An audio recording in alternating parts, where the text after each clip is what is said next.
It's not often that selecting an unknown movie to watch almost at random yields good results. Let's face it, there's close to an infinite amount of garbage out there, and it's almost impossible to sort through the rubbish and find something which is actually worth watching. But from time to time, something actually interesting does rear its head, and this film is one such instance. Hello, and welcome to the first installment of Film Friday, in which I will be reviewing a new film every single week. This week we're looking at the 2013 film entitled Out of the Furnace, directed by Scott Cooper and starring Christian Bale. Now this film is a rather obscure one which I stumbled across recently, but despite its relative obscurity and its indie movie feel, it boasts a star-studded cast, with Christian Bale in the lead, joined by William Dafoe, Casey Affleck, and Forest Whitaker, plus many more. Now the film itself is really quite bleak and dark.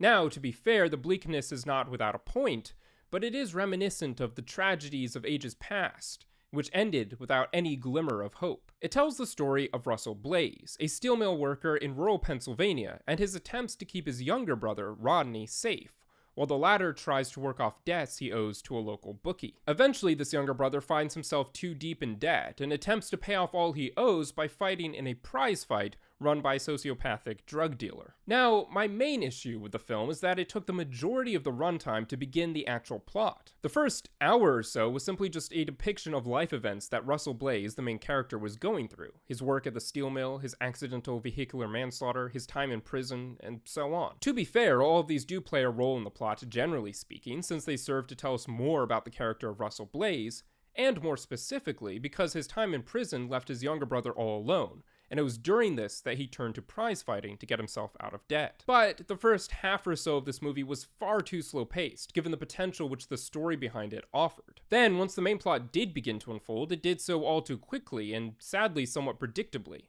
In other words, there was a lot of build-up to a rather disappointing payoff. On a more technical note, the cinematography and the soundtrack of this film were quite good, and the caliber of the acting performances across the board was quite high. It also, as I mentioned earlier, was a rather dark film, without any real hero.